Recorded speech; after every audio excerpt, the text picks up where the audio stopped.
I've seen a lot of strange things in my job, but nothing like this.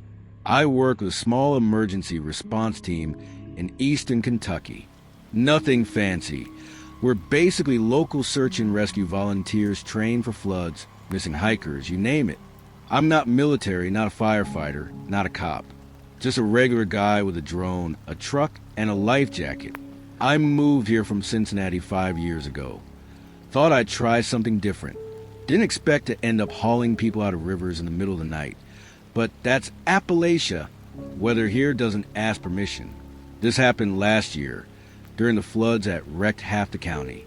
If you were anywhere near here in July, you remember it. Rain didn't stop for 2 straight days. Roads vanished. Bridges got washed out like toys. Whole neighborhoods disappeared under brown, rushing water. We got the call around 7 a.m. A woman reported that her father hadn't made it out. She said he lived up in a hollow near Flatlet Creek. Place was old, no power, no self-service, and by the time the water rose, she couldn't reach him. We grabbed our gear, inflatable boats, thermal drones, rescue kits, and headed out. Took us nearly 4 hours to get into that area. Roads were gone. We had to hike the last stretch in waist-high water and debris. Trees everywhere. One of those places where you feel like the forest is closing in behind you. Then we saw it, an old 1-story cabin, partially underwater. Just the roof and the upper windows visible. Looked like something out of a Civil War movie. The kind of place you'd expect raccoons, not people. But as we got closer, I noticed something off. There was movement inside. Not frantic, not panic, just steady, rhythmic. We waded up to one of the broken windows, pushed a branch aside, and saw him, a man, sitting in a wooden rocking chair, inside a flooded cabin, water up to his knees, pale, soaked to the skin, but calm, just staring forward like nothing was wrong. He didn't look injured, didn't call for help, just sat there. I remember one of the guys whispering, "Is he even alive?" We didn't try to break in right away. The structure was too unstable. So we marked the spot, launched a drone, got a full aerial scan, and planned to come back the next morning with diverse and structural support. That night, I couldn't sleep. Something about the way he just sat there didn't sit right with me. And I was right to feel that way. Because when we came back the next day, the cabin was half collapsed, and the man was gone. The next morning, we hiked back in with a larger team, this time with divers, a medic, and a few structural guys from the county. We were expecting to pull the man out, maybe get him treated for hypothermia, maybe even just find a body. But when we got there, the entire front half of the cabin had caved in. The water level had dropped maybe a foot overnight, revealing more of the interior. But the chair, the windows, the front wall, gone, washed down into the woods somewhere. And the man, gone too, not just moved, gone like he'd never been there. The rocking chair was missing, no footprints, no signs of anyone struggling or escaping, nothing. We searched downstream for hours, thinking maybe the current dragged him off. Nothing. We started to question ourselves. Maybe the guy wasn't real. Maybe it was a mannequin or someone playing a sick prank. We were sleep-deprived, stressed, dealing with flood trauma. People see weird things in chaos. But I knew what I saw, and so did the drone. Later that night, after the cleanup team left, I went back to our base and pulled the drone footage. I watched it in silence. The entire 6-minute scan from above. Zoomed in. There he was, exactly where we saw him, middle of the cabin, sitting upright in a wooden rocker, his head tilted just slightly forward, his hands resting on the armrests, motionless, except at timestamp 3:42. Something strange happens. As the drone does its second pass, just before banking away, the man's head lifts, not dramatically, just a slow tilt upward, like he heard something. His face turns ever so slightly toward the sky. Then, I swear to God, he blinks. One time, both eyes, real slow. I froze the frame. Played it again. And again. Same thing. Blank stare, blink. I called the rest of the crew over. No one said a word. One guy actually stood up and walked out of the room. Another just muttered, "That ain't right." We checked the GPS metadata. That exact moment was when our crew was less than 40 feet away from the cabin. We were outside. We thought he didn't even know we were there. But he did. And that blink, it felt like acknowledgement. Like he saw us. I couldn't get that blink out of my head. It wasn't mechanical or twitchy like you'd expect from someone in shock. It was slow, intentional, like he was aware, like he knew we were watching. But why wouldn't he react? Why wouldn't he wave or yell or move? And why was he gone the next day? The others didn't want to talk about it. One of the guys, Jason, actually asked me to delete the footage from the shared drive. Said he didn't want that man's image on his computer. When I told him I kept a copy on a separate SD card, he stopped speaking to me entirely. So I started doing some digging. Pulled up old county property records. Wanted to know who owned that land, if the cabin was even supposed to be there. But here's where it got weird. There were no records, no plot ownership, no utility hookups, no building permit. The satellite image from a year before the flood showed that patch of land completely empty, just trees. I thought maybe it was an error, so I asked a local historian who volunteers at the public library. She pulled out some old paper maps from the 70s, and when I showed her the coordinates, her face got real still. Then she said, "That cabin burned down in 1978. I felt cold. I said, "Wait, what do you mean burned down?" She nodded. "Lightning strike, they say. Old man lived there alone. Wasn't found until 2 weeks later. Whole structure collapsing on itself. They never rebuilt. Locals stayed away after that." I showed her a still from the drone, paused on the image of the man sitting in the chair. She looked at it for a long time, then pushed the paper back toward me. "That looks like him," she said. I just stared. "You mean the man who died in the fire?" She nodded again. Elijah Hobb. No grave marker. No surviving family. Just one line in an old county book.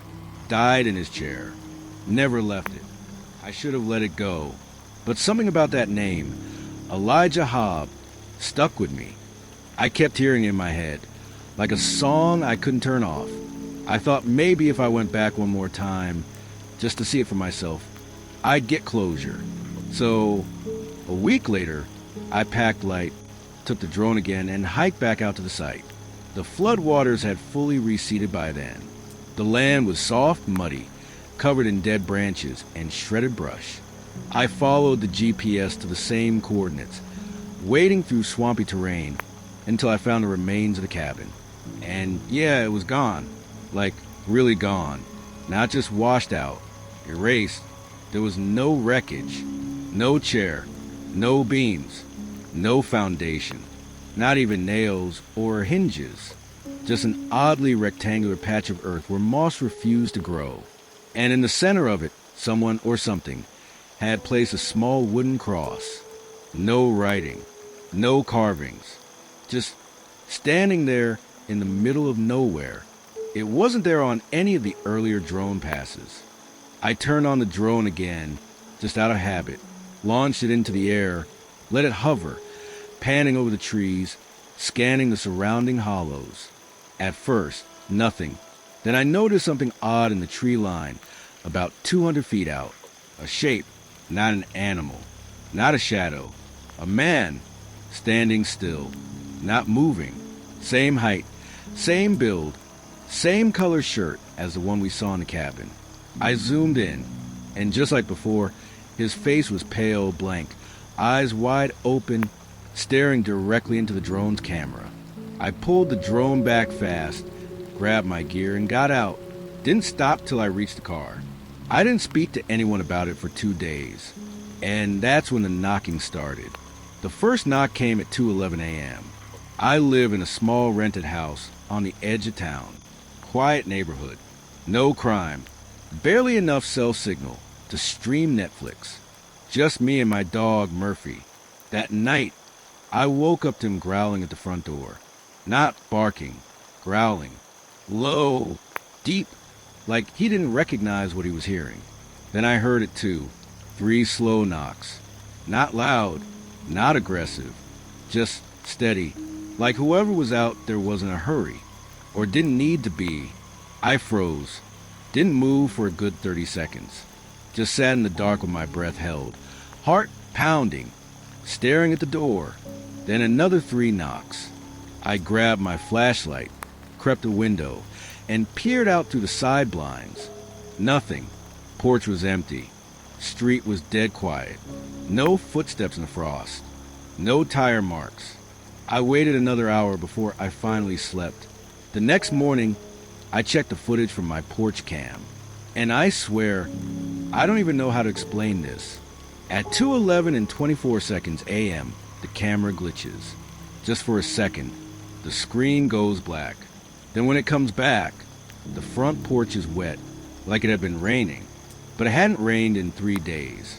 Then at 2:13, something flashes into frame, just one frame. You'd miss it if you blinked. I paused it, rewound, froze it. Right there, at the edge of the porch, barely visible in the shadow of the overhang, was a man, not standing, sitting on a wooden chair, back straight, arms on the rests, soaked shirt clinging to a pale, rigid frame. Same man, same exact posture. Elijah Hobb, just sitting there, blinking, and then gone. I checked the next hour of footage. Nothing. It just cuts back to a normal night. Porch dry, Murphy asleep. I didn't sleep at all after that, and I didn't leave my house the next day. But that night, it happened again. The second night, I didn't sleep at all. I sat in the living room with every light on. Murphy lay curled beside me, but he didn't close his eyes. He just stared at the door. At exactly 2:11 a.m., it started again. 3 knocks. This time, I was ready. I didn't move. I just stared at the door and whispered, "I know who you are." But the knocking didn't stop. 3 more, then silence. And then something worse. The creaking of wood, like a rocking chair, back and forth, back and forth. But I don't own a rocking chair, and I live alone. I stood up slowly and went to the window again. I could feel it, this pressure in the air, like the house wasn't mine anymore, like something else had moved in. I looked out, no one there, but in the yard, muddy footprints. 2 trails side by side, bare feet, as if someone had walked straight up from a creek. I grabbed my flashlight, opened the door, and stepped outside. That was the last normal thing I did, because when I turned toward the corner of the porch, the chair was there, the one from the cabin. Old, wooden, dripping water onto the boards, and sitting in it was Elijah. Same blank stare, same soaking wet shirt, same calm, unnatural stillness. And in that moment, I understood something I still can't put into words. He hadn't followed me. I'd brought him back, by remembering him, by seeing him, by knowing his name. He blinked, and I swear I heard his voice, not out loud, in my head. "You saw me, now you sit." I blacked out. When I woke up, it was dawn. The chair was gone. So was the water, the footprints. The air even smelled clean again. But the porch cam caught it. The final clip. At 2:17 a.m., I opened the door. And for exactly 42 seconds, I'm gone. Not out of frame. Just not visible. Like I'd vanished into the dark. And when I reappear, I'm wet, soaked head to toe, dripping onto the mat. Shirt clinging to me, just like him. I don't remember that part. But it happened, and now, every night since, I wake up at 2:11 a.m. I hear the chair. I feel the water. And I sit.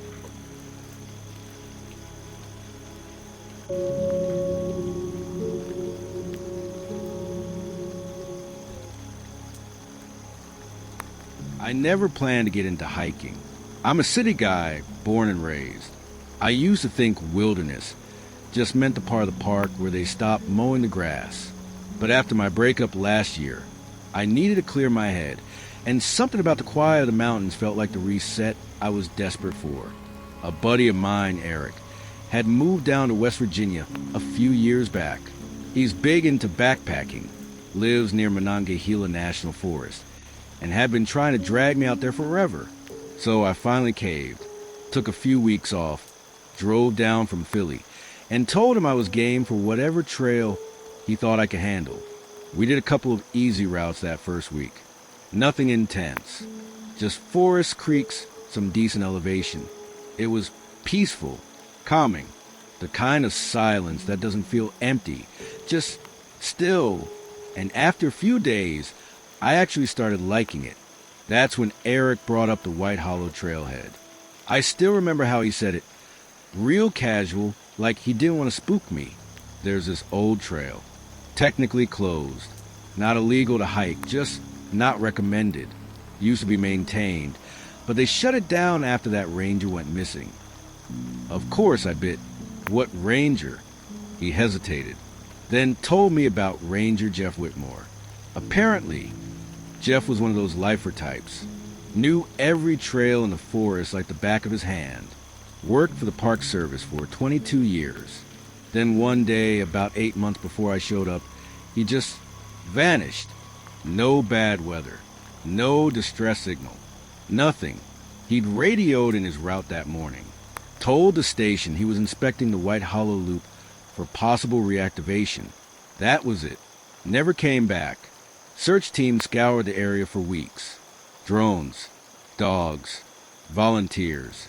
Nothing. The whole trail got labeled high risk and shut down again. Eric swore he wasn't trying to freak me out, but said he wanted to check out the area himself. Not to hike the whole thing, just poke around the trailhead and maybe the first half mile or so. Said it had been bugging him ever since. Me being me, and feeling a little too bold after a week of clean hikes. Said, yeah, worst decision I've ever made. We left just after midnight. I know, stupid, but Eric said if we wanted to avoid rangers and nosy campers, we should go late. Less traffic, more privacy. The drive out to the White Hollow access road was rough. Potholes, no lights, just miles of gravel. Overgrown trees clawing at the sides of the car. By the time we parked, it was about 1:40 a.m. The only sound was the crunch of leaves and insects buzzing in that thick summer air. The trailhead didn't even have a sign anymore. Just a weathered wooden post, snapped at the top. No chains, no gates. Just this narrow path that disappeared into pitch black. I remember hesitating. You sure about this? I asked him. Eric just shrugged. We're not going far.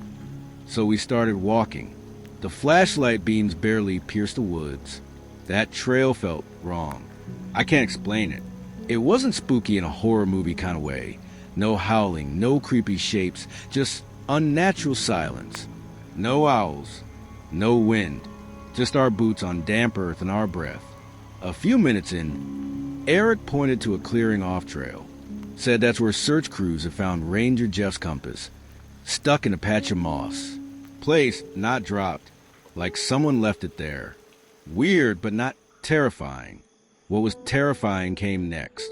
At exactly 2:12 a.m., we heard it, a scream, far off, from deep inside the forest.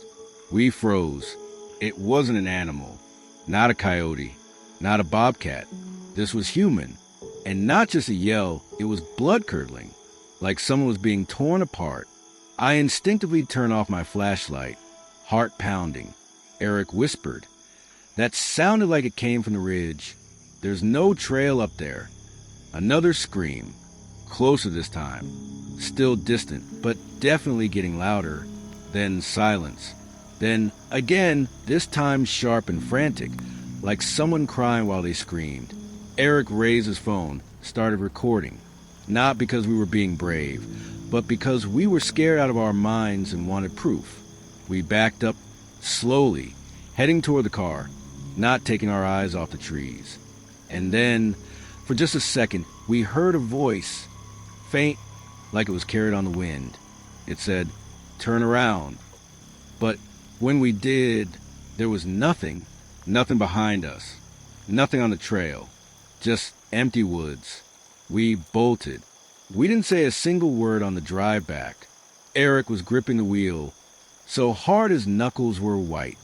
I kept checking the rear view mirror, like something was going to follow us out of those woods. The whole ride, I couldn't shake that last moment. That voice, it didn't sound like it came from a person. It was off, somehow, like it was distorted, layered, almost metallic. When we got back to this place around 3:45 a.m., we locked the doors, sat down on the couch, and opened his phone. There were 2 recordings. The first one was mostly wind and footsteps. The second, the one he took right when the scream started, was different. At first, it was just the forest. Then we heard it, that scream. Even on the phone, it chilled me. You could hear the desperation in it, like someone begging for help with every ounce of strength they had. It echoed in a weird way, too, like it bounced off trees that weren't there.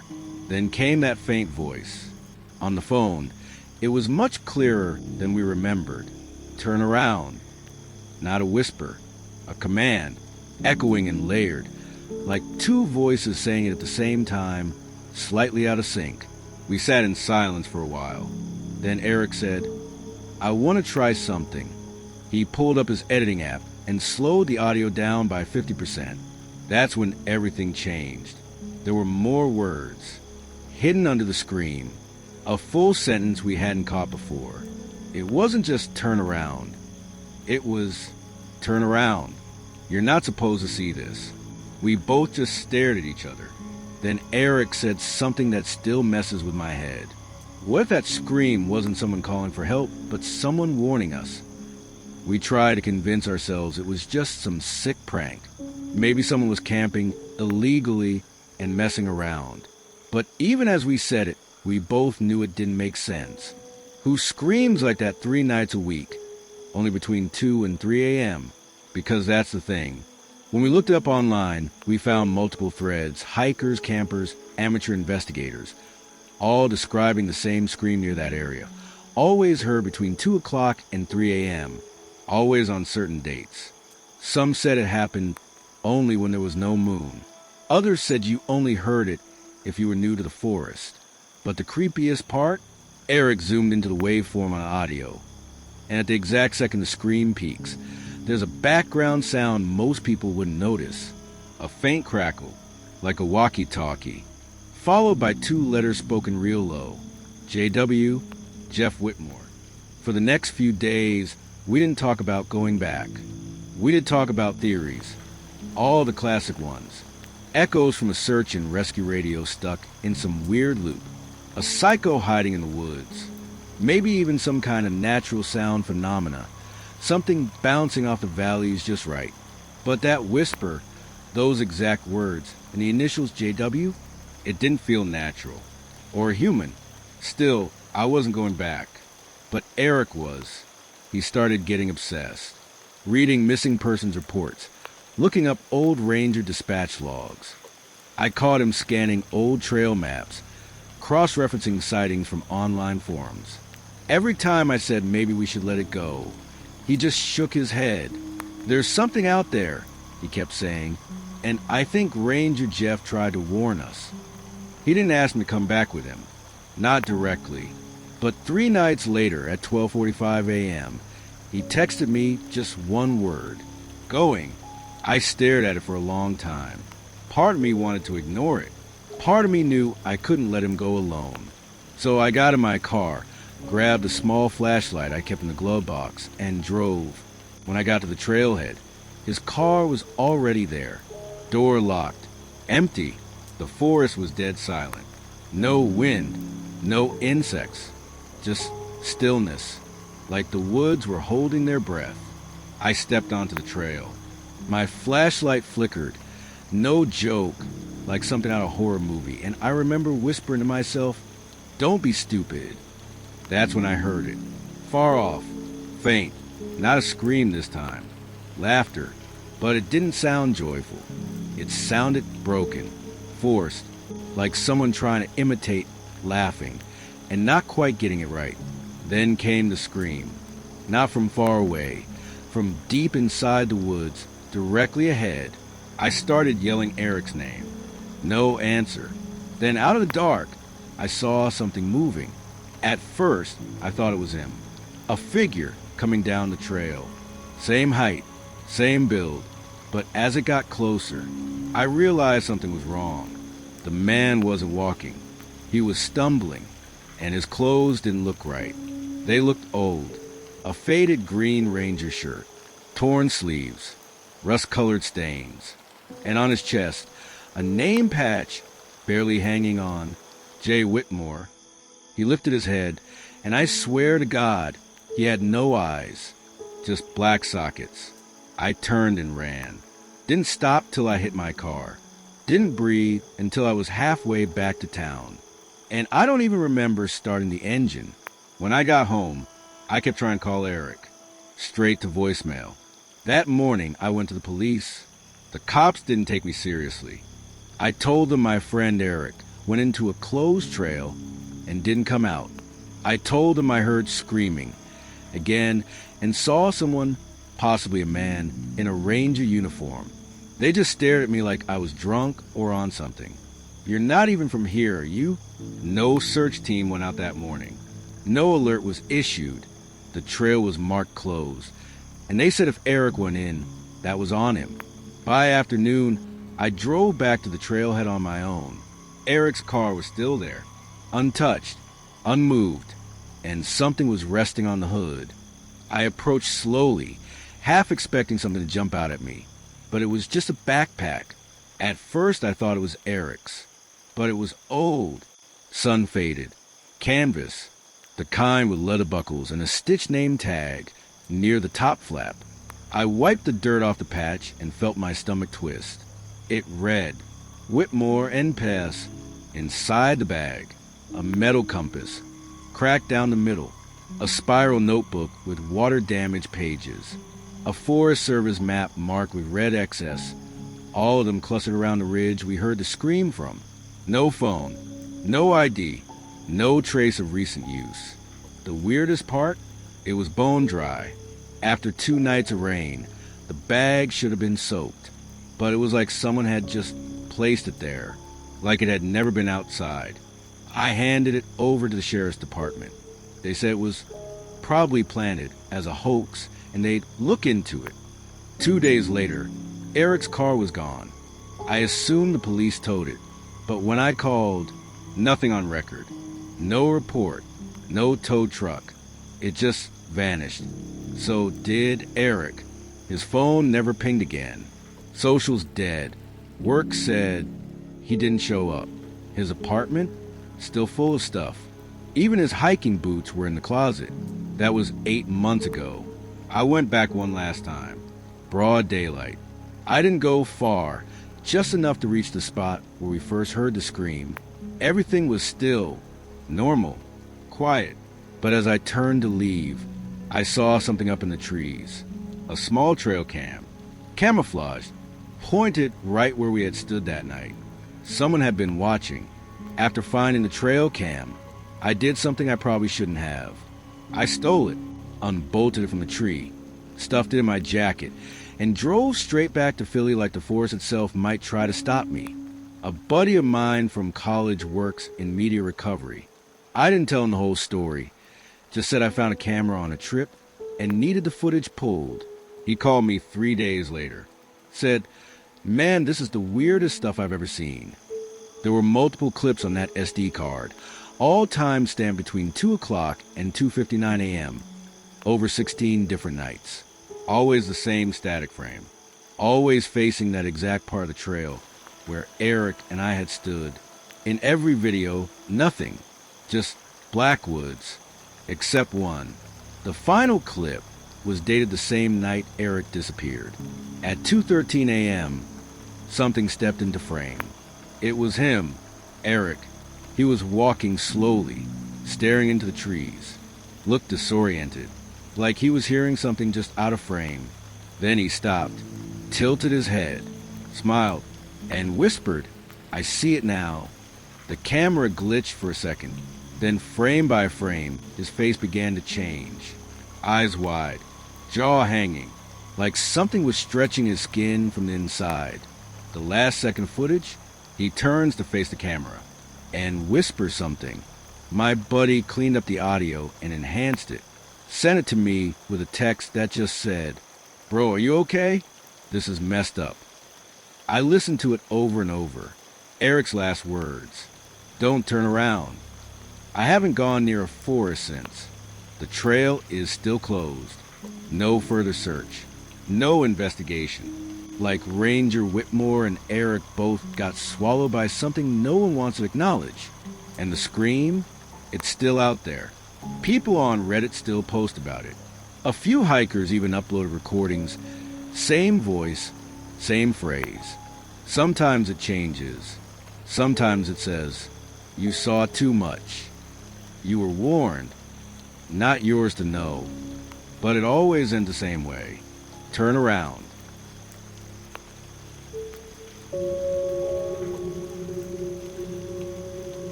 It happened out in the woods, deep in the Blue Ridge Mountains of Virginia. And it's the one thing I've never been able to explain, no matter how many times I go over it. This was in late spring last year. I just started getting into hiking, mostly weekend trails around upstate, some co-workers, and I decided we wanted to do something a little more intense. A proper backcountry trip. No service, 3 days off the grid, tents, firewood, the real deal. There were 3 of us, me, Danny, and Claire.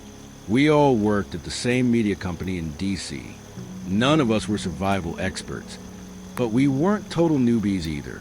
We just wanted something that felt authentic. Claire found a listing for a local trail guide, Keith McCree, based out of a tiny town called North Fork, Virginia. No website, just a listing on some adventure tour site. He had a perfect rating and like a dozen reviews calling him knowledgeable, safe, and chill. We reached out. He replied fast. Said he'd take us on a 3-day loop up through Crag Ridge, a lesser-known part of the George Washington National Forest. He said he'd handled dozens of small groups and promised a real Appalachian experience. Told us to pack light. He'd provide the bare canisters and water filters. Everything felt easy, natural. We met him the morning we arrived. This small-town guy in his mid-40s. Plaid shirt, short beard, sunglasses, and a faded green baseball cap. Looked like someone who belonged out there. Soft-spoken, polite, maybe a little distant, but not in a creepy way. Just quiet. Said his name was Keith, same as in the email. He gave us the rundown, checked our boots and packs, and then led us off into the woods. And for the first 2 days, it was perfect. So yeah, the first 2 days were honestly great. Keith kept a good pace. Not too fast, not too slow. He knew the trails like the back of his hand. Always point out the weird plants, old stone walls left behind from some forgotten homestead. Little history lessons here and there. And the views were insane. Especially from up on Crag Ridge. This long, narrow ridge trail with a full panoramic view of the forest stretching out for miles. We hit it on the second evening, right before sunset, and just stood there for a while in silence. Keith said real low, "It's peaceful, isn't it?" We all nodded, and then he said something that stuck with me. He goes, "Most people don't know how many never come back from places like this." He said it like it was just a fact. No emotion, no smirk, no laugh, just that line. Then he turned and started walking again. Later that night, we set up camp near the base of the ridge. Keith helped us build a small fire, showed us how to hang the bear bags, then sat back with a tin cup of coffee and kind of drifted, just stared at the trees, not talking. At one point, I asked him where he was from. He looked up slow and said, "Here, that's it, just here." I pressed a little, like North Fork. He just nodded once, didn't elaborate. Danny gave me this look like, "Let it go." That night, I woke up around 2 a.m. needing to pee. Stepped out of my tent. and the fire was out, Claire and Danny were asleep in their tents. But Keith, he was just standing there, a little ways off from camp, back turned, still as a statue, like too still. I almost called out, but didn't. Something in my gut told me not to. After a minute or so, he slowly walked back into the woods, didn't take a flashlight, didn't say anything, just vanished into the dark. I waited for maybe 10 minutes. He didn't come back. Next morning, he was already cooking breakfast like nothing happened. When I asked if he went for a walk last night, he just shrugged and said, "I don't always sleep well up here." The third day started like the others, calm, clear skies, bird song in the trees. Keith led us along the lower slope trail, winding past mossy boulders and tiny creeks. He wasn't super chatty that morning, but none of us really were. It was one of those quiet, tired moods where you're just enjoying the hike. Around lunch, we stopped near a rock outcrop. He pulled out a laminated topographic map and pointed to a little loop that would take us back to the trailhead by sundown. Said he'd scouted the area last week. No big climbs, just soft ground and quiet woods. We trusted him. By early evening, we reached this shallow grove with fire ring and some flat space for tents. Looked like an old backcountry site. Real peaceful, nothing out of the ordinary. Keith helped us pitch tents. Told us we'd hit the car tomorrow by noon. We made dinner, talked a little, and by 10:30 we were in our tents. Dead tired. I remember checking my phone. No signal, of course. Then passing out fast. Until sometime around 3 a.m. I woke up suddenly. Not to noise, just that feeling. You know the one, like something's off before your brain's caught up. I listened for a second. No wind, no bugs, just total unnatural silence. Then a zipper, Claire's tent. I called out half asleep, "Claire?" No answer. I unzipped my own tent, stepped out, and stopped cold. Keith's tent was open, empty. Danny poked his head out too. We both looked around. Claire sat up in her tent and said, "Did one of you guys just walk by me?" We shook our heads. We checked the tree line. Nothing. No footsteps. No crunching leaves. But here's the thing that made it worse. Keith's pack? Still there. Unzipped, untouched. Compass. Water filter. Even his map. All sitting neatly on the ground next to the fire pit. It was like he stepped out for a second and just never came back. We waited till morning. Called for him every hour. Hiked up the ridge again. Thinking maybe he wandered off to scout something. Nothing. No tracks. No sound. No sign of anyone. At noon, we had no choice. We packed up and started the hike back alone. We made it back to the trailhead around 3 p.m., exhausted, confused, and honestly a little embarrassed. We kept telling ourselves maybe Keith had gone ahead. Maybe he left a note we missed. Maybe there was some mix-up, and he'd be waiting back in town. But when we got to the parking lot, his truck was still there. Old blue Ford. Same cracked windshield. Same dented bumper. Hadn't moved. At that point, we stopped guessing and went straight to the local ranger station. We gave them the whole story. Name, timeline, where he vanished. They listened, nodding, writing things down. Then one of the older rangers, guy in his 60s, got this weird look on his face. Like pale, frozen, kind of weird. He asked us to repeat the name. Keith McCree. We said again. He left the room for a few minutes. Came back holding a dusty binder and a yellowing envelope. Sat down slowly. Then said the words that made my skin go cold. Keith McCree died in 1992. I laughed, out loud, thought he was joking. But he wasn't. He opened the envelope, pulled out a photo, and there he was. Same guy, same beard, same hat, even the exact same plaid shirt. Only this photo was old, like decades old. Faded, cracked edges. The kind you find in a drawer at your grandparents' place. He said, McCree was a trail guide back in the 80s. Knew these woods better than anyone, led hikes along Crag Ridge every spring. One afternoon in May, he slipped during a solo hike, fell 60 feet from a cliff above the ridge. They found his body 2 days later. I couldn't speak. Claire started crying. Danny just kept whispering, "No way, no way, no way." The ranger looked genuinely disturbed. He kept flipping between the photo and our faces, like he was starting to doubt reality. I asked if anyone else ever reported seeing him.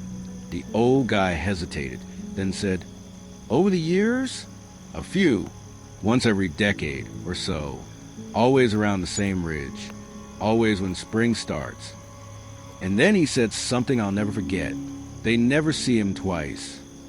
Back in D.C., I couldn't stop thinking about it. I kept going over every little detail. The way Keith never used his flashlight. How he never ate much. How he always stood just outside the circle of firelight at night. And especially the way he disappeared. Danny and Claire tried to drop it. Pretend it was just a weird backcountry story. But I couldn't. I needed proof that we didn't imagine it all. So I went through my phone. Hundreds of photos from the trip.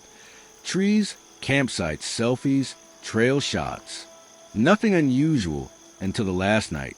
I found a photo Claire had taken just before we went to bed. Just a casual shot of fire, the tents behind us, and Keith on the edge of the frame, sitting on a log. Only he wasn't facing the fire. He was turned toward the dark woods, looking away. I zoomed in on his face. What I saw didn't make sense. His eyes were completely white. No pupils. Just blank. I flipped to another photo. The same expression. Vacant. Hollow. Like a mannequin wearing skin. Then I noticed something worse. His shadow. It didn't fall with the firelight. It fell toward it. Like the light wasn't pushing away, but pulling it in. Like he was being absorbed. A week later, Claire called me in the middle of the night, sobbing. She said she'd gone hiking again, solo this time, just a short day trail near Shenandoah. And she saw him, not up close, just on a ridge, staring down. Same hat, same beard, same posture. She turned around and left immediately. 2 days after that, Danny texted me a photo. It was a grainy screen grab from his home security camera. Timestamp, 3:02 a.m. Someone standing on the sidewalk across from his apartment building. Blurry, but the shape was familiar, too familiar. And now it's me. I haven't gone hiking since. But sometimes, usually late, between 2 and 3 in the morning, I'll hear footsteps outside my window. Not fast, not aggressive, just one step every few seconds. Like someone following a trail. And if I check my phone camera roll, every now and then I find a new photo of me, asleep, taken from the edge of my room. I never hear the shutter. I never wake up, but I think I know who's taking them. I think once you walk his trail, he walks yours.